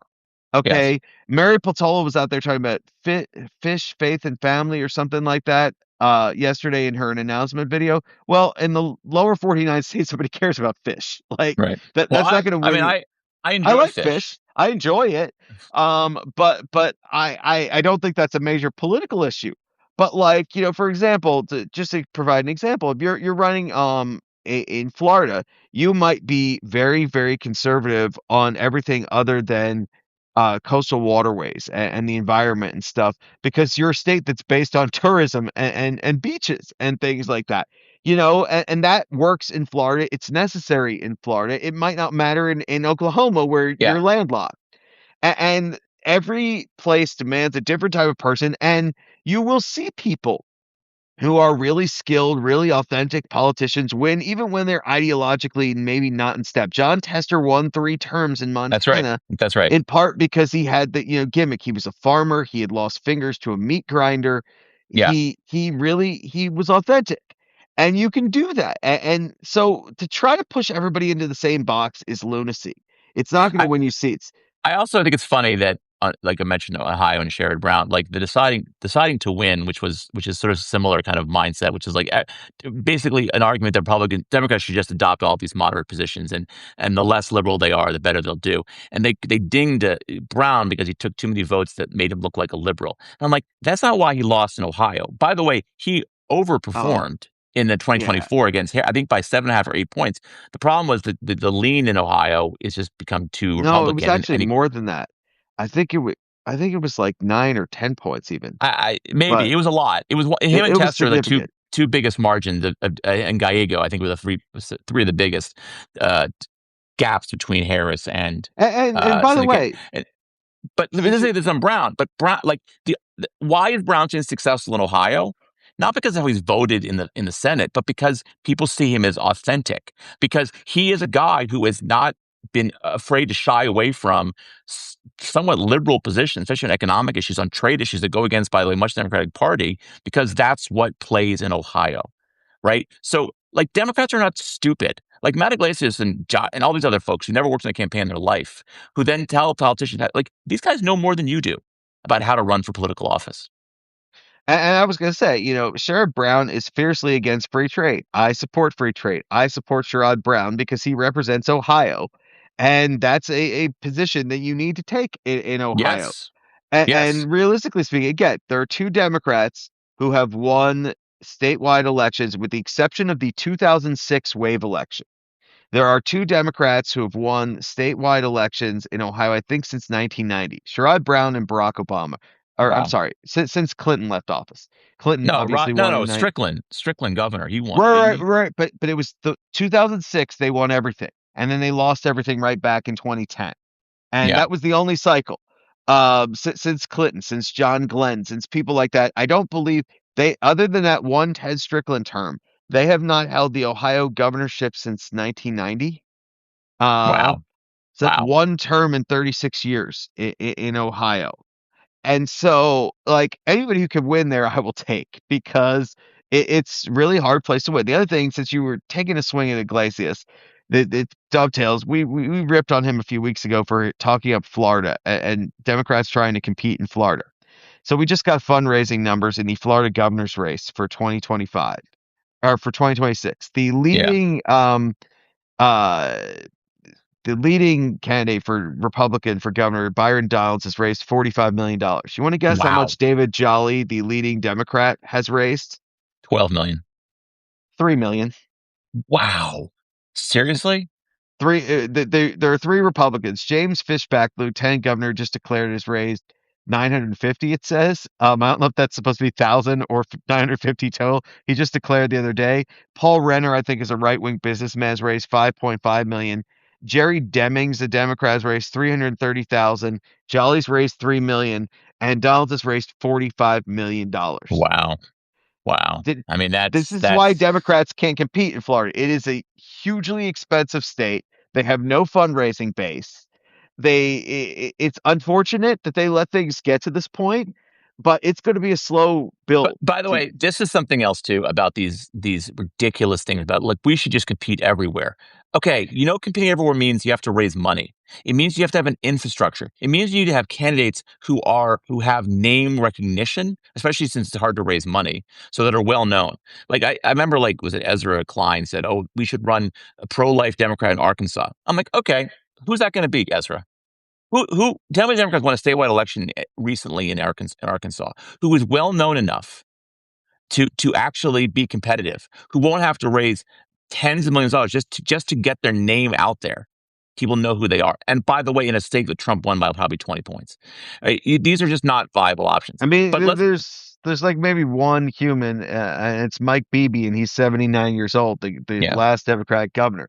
By the way, I just want let's to see what point he's out doing. Yeah, I, seriously, I don't know if it's from today. I don't really follow the cadence of when Joe Rogan releases episodes, but I'm seeing a lot of clips of him going off on ice today over Renee Good and other things, and that matters because he reaches non-political people, it's true. who It's are true. more pro-Trump. So it is something to really watch, because that's another just not good thing. And by the way, I am more open to the run candidates everywhere in like smaller states like North Dakota or South Dakota because they're cheap. In a place like Florida or Texas, like the thing with Jasmine Crockett is if she wins the nomination, every dollar that flows to her will be because she's got a good online fundraising operation, and that will be bad for Democrats because it'll take money out of competitive places. Okay. You need someone who is a candidate who fits their place to raise the kind of money in bigger states, and you can't compete in bigger states. Republicans don't waste money in California.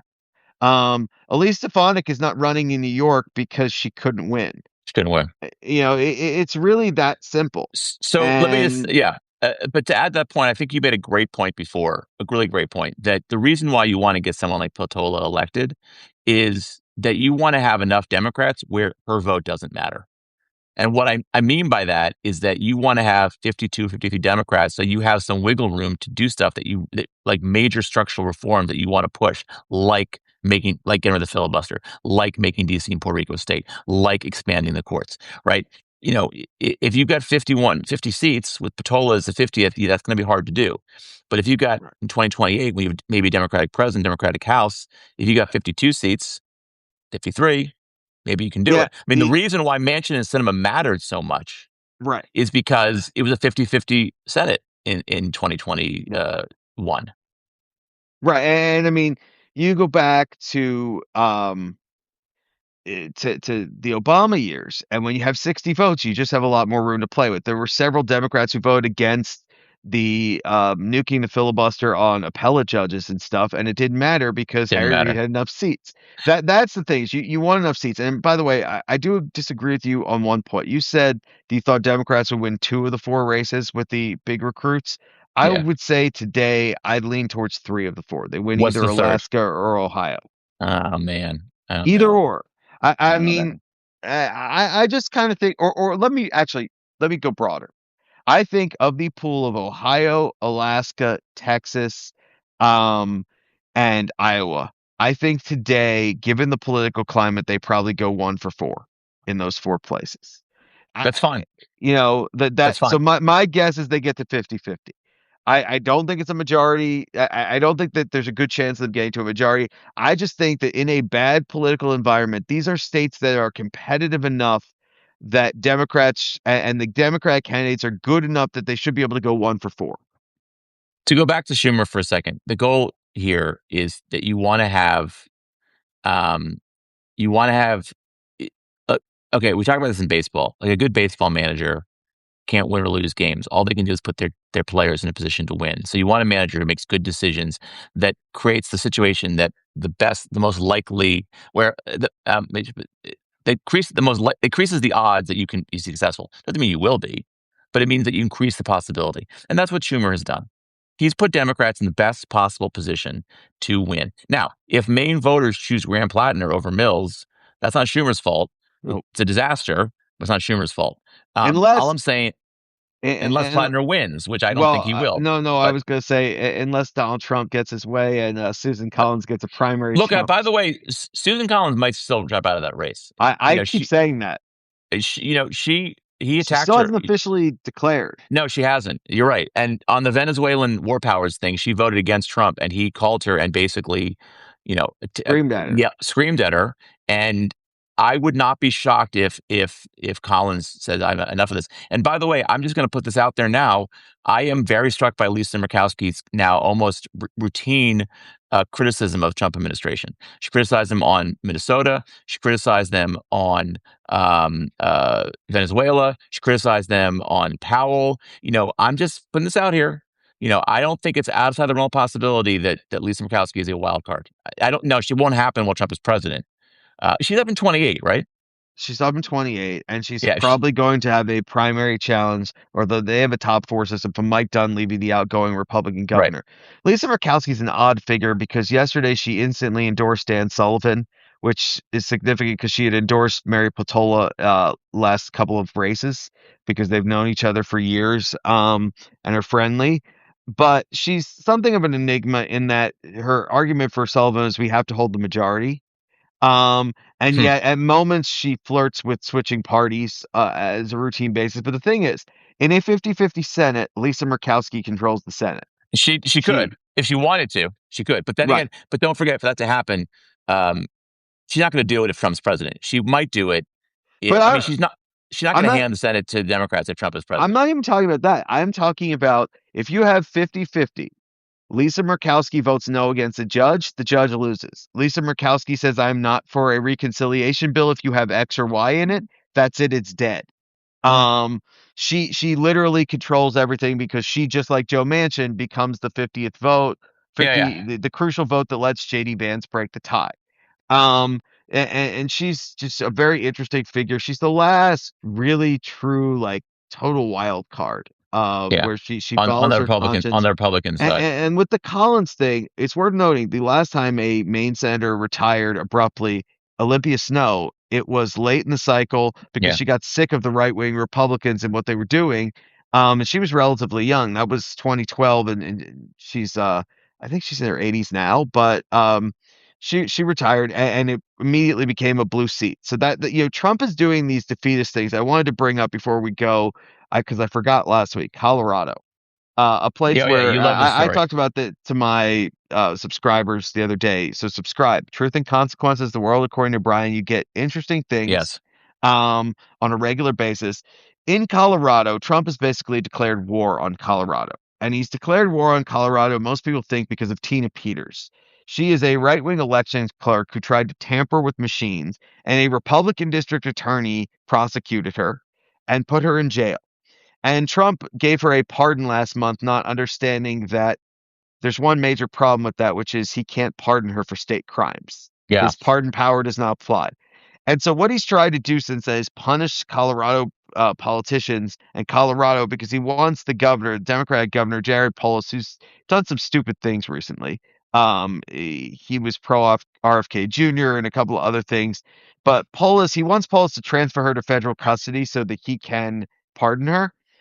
So he canceled some major weather center there, which got the Republican representative for, I think it was, I'm always confused in because there's Jeff Hurd and Jeff Crank. They're two Jeffs, Republican anonymous Jeffs. One of them criticized Trump for that.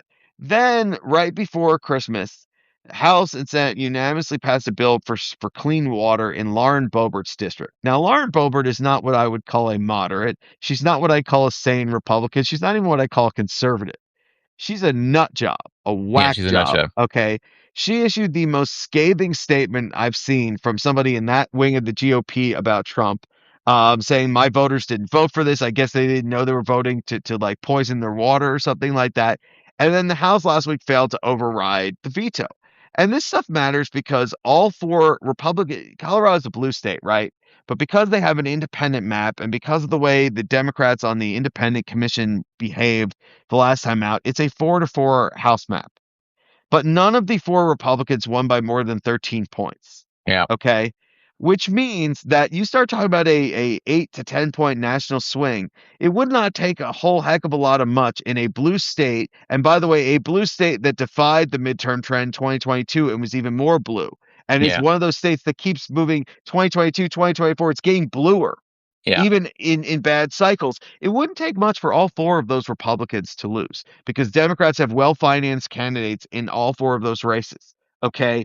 And it's the kind of stupid, vindictive stuff where Trump wants to go after his enemies and punish people who don't do what he says that holds real serious risks for him because you throw away 4 seats in Colorado, that's the majority right there.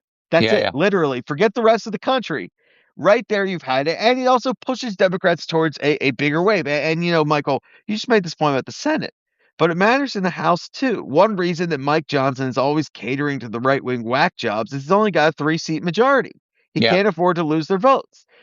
We don't just want Democrats to have a majority. We want them to win 20, 25 seats, get to a point where you have a comfortable majority where Hakeem Jeffries doesn't have to appease the biggest crackpot in his state. I always go back. I used to teach a book called Act of Congress by Robert Kaiser, and it's the story of Dodd-Frank.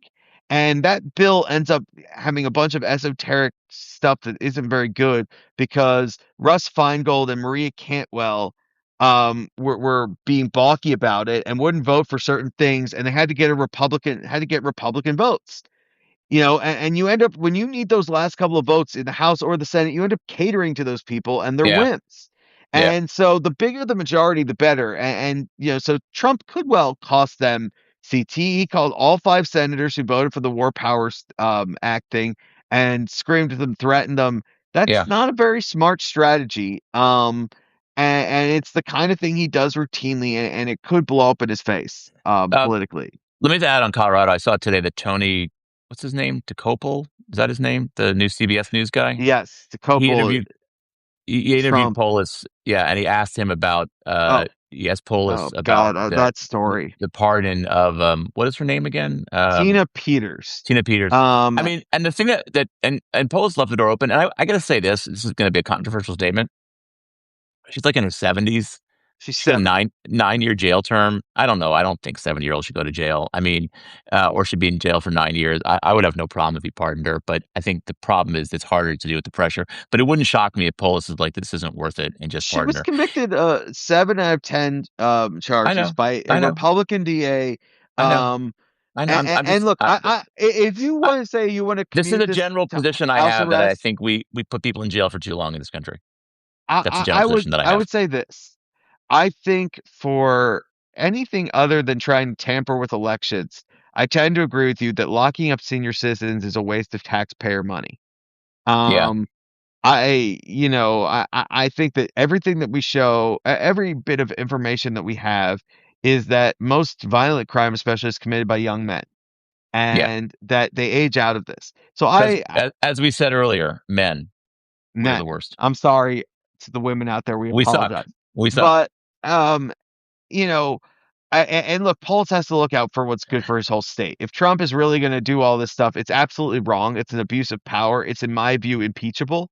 to It's weaponize 100% the impeachable. federal Yeah. federal government against the state because the governor won't do as you say. That's like a 10th Amendment violation right there. Yeah. But he may well have to pardon her, or at least commute her sentence to house arrest. But by the way, that DeCopel interview was apparently cringeworthy. And He's now terrible. He's terrible. and the Madoff thing, look, I firmly believe that if somebody is not dangerous, I much prefer things like house arrest and stuff like that because I think we spend a lot of money. It's like $50,000 a year. The last time I saw a stat, maybe more, to incarcerate someone. So I want to just first of all, I want to say we're going to go in about 20 minutes. If you have any questions you want to ask, like just shoot them out there now so we can try to address Might them. not even Li- make it that long because I'm already down to 20% on my battery.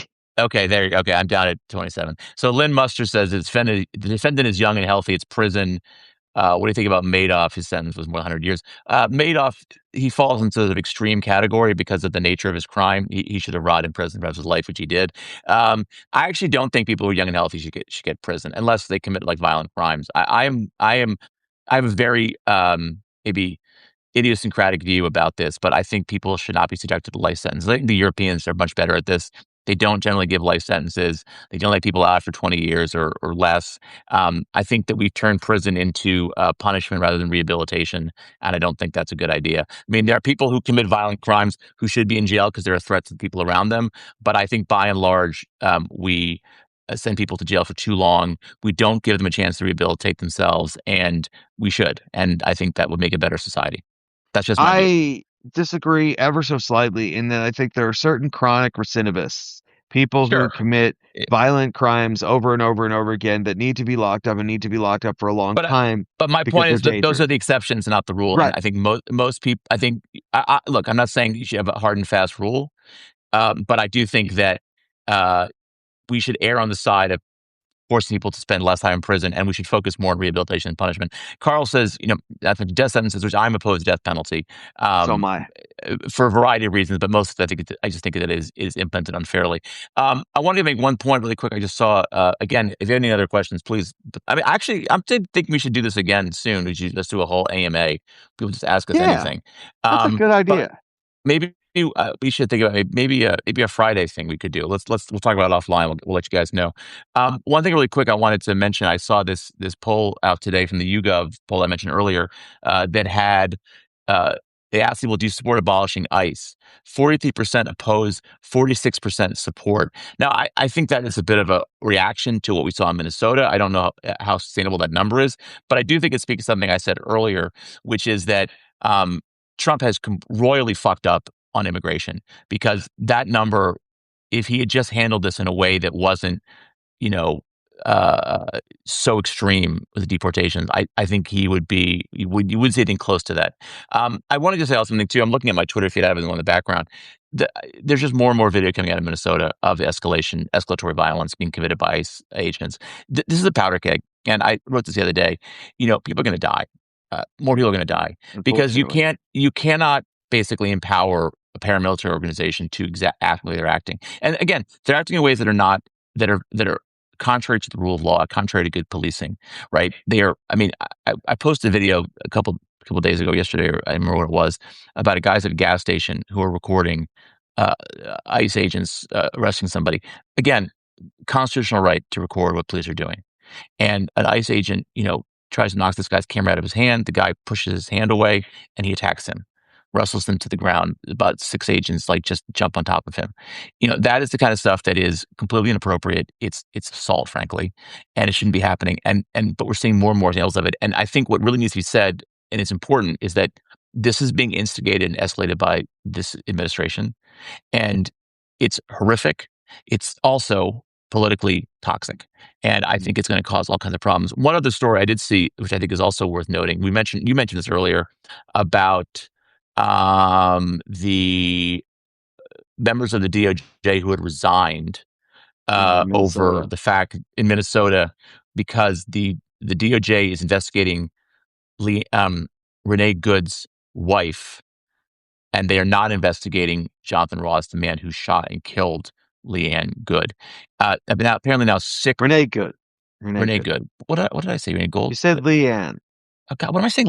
I have Leanne in my head for? I must have seen it on my Twitter feed. Sorry, Renee Gold. I don't mean to disperse her memory. But Renee Gold, please. So, six prosecutors have resigned now because in protest. You know, this is the kind of thing again that I don't think politically is good. I mean, look, it's bad for the country. That goes without saying. I want to make one last point before we go. That I've been thinking about a lot, and I'm just curious for your take on this. You know, a lot of people I get texts all the time, people who say to me like, talk about fascism and the Gestapo and they compare these guys to Nazis and so on. And I think it's important to sort of like point out that, from a small d democratic standpoint, like we still are nominally a democracy, right? I mean, we have free and fair I'd say elections. We have more than that. yeah, more, right? We've had free and fair elections this year. Last year, so far We this have year, free I and fair expect. elections tonight, a couple of special Right. elections. Now, I know that there's a good article in the Washington Post today about all the ways that Trump's trying to interfere with the elections in November, which is horrific. But it's very difficult to do that. But we still are having free and fair elections.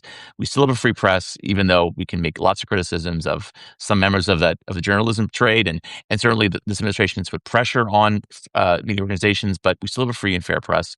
We still have a functioning ish legislative branch. We still have a judicial branch that is attempting to rein in some of the excesses of this administration. So I think we should be clear that there are terrible things that are happening, but there are still lots of things that says we're a democracy.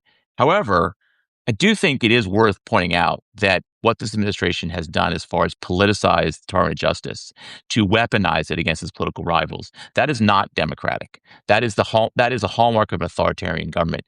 The fact that the President of the United States and his minions put out a website on January 6th that criticized the Capitol Police and exonerated those who attacked the Capitol on January 6th. Um, and then the next day defended law enforcement. When you have an administration that basically says law enforcement that supports our political agenda is good and that one that doesn't is bad, that's like literally textbook authoritarianism. When you have a paramilitary organization around the country, harassing people, breaking the law, acting lawlessly, that's not small d democratic. So I do think we should be clear. I think we can say that a lot of big pictures of elections and so forth, and our media it remains free and democratic. But there are lots of places where I have a hard time saying that America is a democracy, and one of them is with ICE and with the Department of Justice, and with also what Trump's behavior in general. Yeah, go ahead. Sorry. A video going around now on ICE that this woman was going to a doctor's appointment in Minneapolis. ICE wouldn't let her down the street. They cut her seatbelt out, knocked her window out, and dragged her out of the car. I saw that. I The saw that. the That's behavior by these people, they are out of control. out of control. And first of all, the earliest possible opportunity, there need to be standards laid down in law for ICE's conduct that stops this. Secondly, that there needs to be criminal ramifications Yeah. and charges against these agents because they're out of control. There's no proportionality. They are acting literally like authoritarians Yeah. in this belief that you are Yes, not they are. allowed to defy us, that we Yes. are absolute authorities. Yes. They have absolutely no authority to stop a woman from going to a doctor's appointment, block a street, and then claim all these people that they arrest them or at least detain them because they're obstructing ICE. It's a Yes. made up crime. And honestly, it's kind of staggering that they don't understand that these videos are destroying They their don't own care. cause and They they're don't care. They don't care because they're committed to this cause and they're committed to supporting Trump's agenda. And I think a lot of them are afraid of losing their jobs. If you saw, I mean, look, a lot of why this is happening is because Stephen Miller told them about 3,000 arrests a day. Now, what I will say for the record, and I think this is something we should talk about as a country, is how so many members of ICE, this organization, are okay with what's happening. I mean, it is disturbing that you have this many individuals in this organization who have accepted this illegitimate and illegal mandate and have embraced it and have not resisted it. I think that is disturbing and says something really disturbing about this country that so many that look, this is what happens in look. institutions. They get corrupted. But I would hope that some people would stand up to it, but it's not happening. I'm even more disturbed by the fact that the percentage of people who think that the shooting of Renee Good was legitimate isn't like zero. That it is 30, Yeah, 40, but that's politics. percent. That's politics. I understand, but like people are seeing this. And realistically speaking, these folks are just out of control. They're behaving like authoritarians. And look, I don't like Nazi analogies any more than Michael does. From my perspective, I don't think Donald Trump is a genocidal ideology. And I think that when you start to make Nazi comparisons, you cheapen the fact that the Nazis were You genocidal. minimize what the Nazis Yeah. actually did. And I have a problem with that. I also think that you lose credibility because people say, well, look, Trump is not a genocidal maniac. Um, and he doesn't want to exterminate people. And so I think it's counterproductive, but they are absolutely authoritarian.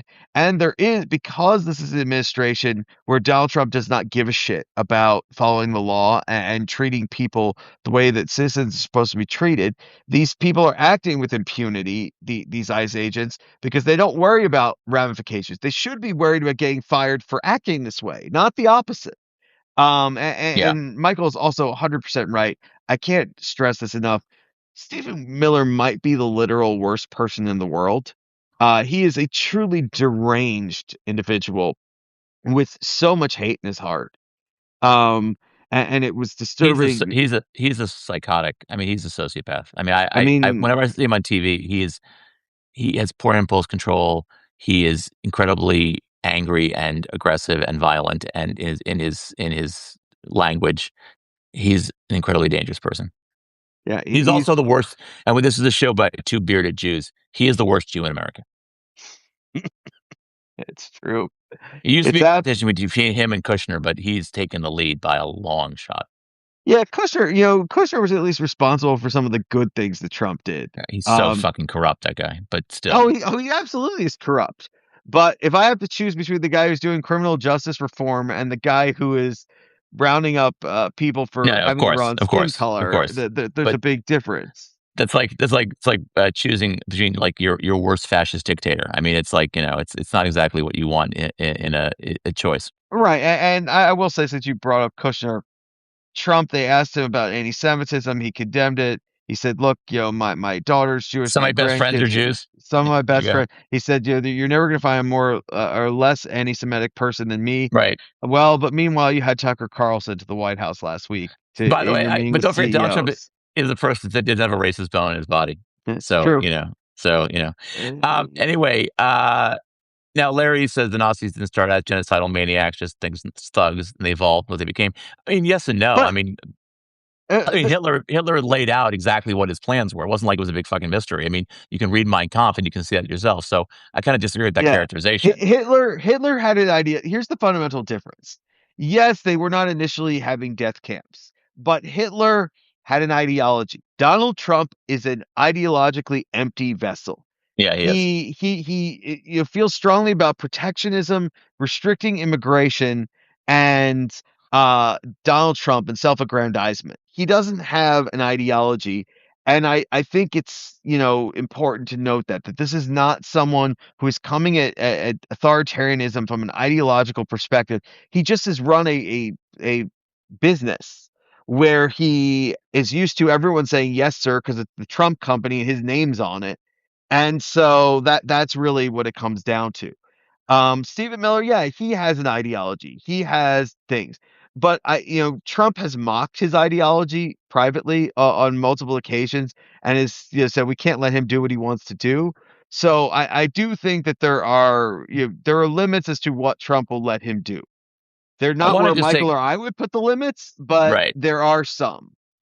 I want to take well. I mean, but I think the point about ideology. I don't know about the limits part, but the ideology part for sure. It's this is I'm just not. saying, if Stephen And Miller it's says I interesting, want by the death way. camps tomorrow, I don't think Donald Trump is going for it. When he watched, it's funny. This Times interview with him, which you can read on the Times website. I mean, they showed him the video, and he did sort of say this is horrible. Like he actually didn't initially defend it. It was sort of interesting. But I want to recommend a book. This actually allows. I don't do this very often here, but it's interesting that Larry, your analogy made me think about a book I read. I think it was earlier this year by called "Defying Hitler." It's a memoir by a guy named Sebastian Hafner. It came out long after his death, he was living in Nazi. He was not Jewish, but he lived in Nazi Germany during the rise of Hitler, and it's a really fascinating read. I can't recommend it enough. But one of the points that is in that book that I really came across to me was that, within maybe a year or two of Hitler's take of rise to power, German society had been completely constrained by Nazism, and in a sense, like it was the death of politics. There was no politics anymore. It was basically the Nazi system, and basically people were being pushed into adhering to the Nazi system. He talks about, he's a lawyer, Hafner was, he talks about his experience of having to join a paramilitary group, and a bunch of lawyers going around trying to learn paramilitary tactics, which he had no choice but to do. And what I was struck by reading that book is the difference between what's happening in this country and what's happening in Nazi Germany. We have not seen the death of politics in America. If it was, we wouldn't be on this call right now, and we wouldn't be talking about Mary Patola, talking about all these different races. I mean, I think people misunderstand how all encompassing Nazism and a totalitarian system is in constraining political dialogue and political thought and political action, and that hasn't happened in America. I mean, look, you can say what's happening in Minnesota is horrific. I will also say that the people who are standing up to this violence are heroes. They are heroic individuals. The ones who are recording this, the ones who are, going to these ICE raids and honking their horns and obstructing what's happening. I think that they deserve enormous credit, and they speak to the fact that we are not living in a Nazi-like system. So there is political pushback to what this administration is doing. The people in Minnesota, Mayor Fry, The who's governor, pushing the back on mayor. this. No, Tim Walz, the governor. So I think you should be careful about. I mean, it's not that what's happening isn't bad. It's that we're not in a situation that's even remotely similar to the rise of The Nazism. And again, I cannot recommend this book enough. Sebastian Hafner, Defying Hitler. Pick it up if you can. It's great. There's a book, The Nazi Seizure of Power, The Experience of a Single German Town, 1930, 1935. William Allen is the author. I still remember I took a class on the rise and fall of the Third Reich in college, and I still remember this book. So it will show you the differences if you read that. Um, I only have 7% battery left, so I got to wrap up soon. Yeah. But I Okay. want to point out that it just broke that President Trump has a surprising texting buddy, Zoran Mamdani, which says so much about so many different things. Um, but apparently Amazing. they're texting pals. And I was just thinking as my battery dwindles here, when we get to election night, we'll probably have to do YouTube or something where we can use a computer that's easier to plug in and Yeah. set up No. that Right. way. But because the batteries don't like these long Substack No, they don't. lives. They don't. But I'm at 19%. I just got so into you're the at red zone. 19. So usually it's the other way around. I'm at 6, you're at I know, 19. I know, I know. Um, I charged before we got on the air, so I was So thinking did about it I. before. I charge. I close apps. I'm always closing the apps before we come on, so that I'm like not burning battery. And some days it's more, some days it's less. I don't know why, but that's just how it goes. Um, and I'm starting to think about how to get an upright stand that I can fit here that we can pull in if we need to go longer. Yeah, and Um, Putin's a better example, kind of authoritarian. Although again, Putin is poisoning I people. no, I don't buy the Putin analogy either. I mean, the Orban one is maybe the better one, but even there, I don't think that Orban was able to control the media. He was able to limit the ability of political parties to run in elections. I mean, the problem for Trump, book title again called Kevin, called "Defying Hitler," a memoir by Sebastian Hafner.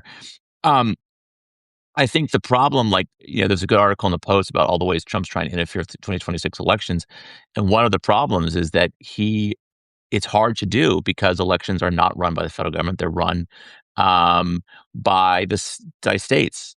And so it just, look, I guess my view of this is these guys have authoritarian mindset, but they're shitty authoritarians. And it is there are things that they can do that undermine our political system. The most dramatic, I think, is the weaponization of the Justice Department. I think is the worst thing they've done. But there are limits. And look, I mean, I just saw the article today in the boat raid that killed those two guys who had been, killed a bunch of people and killed survivors, that the U.S. actually flew a plane that did not have U.S. Air Force markings, which, by the way, what's outrageous about that is how the fuck did anyone in the military stand for that? That is as clear a violation of the laws of armed combat as I've seen in a very long time. You cannot do that.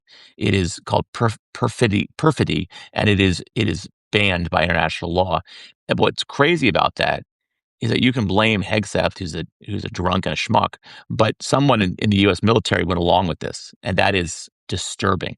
And that's, by the way, one thing that the authoritarians can do is they can distort and they can malign, they can subvert institutions, and that's what you're seeing at DOJ.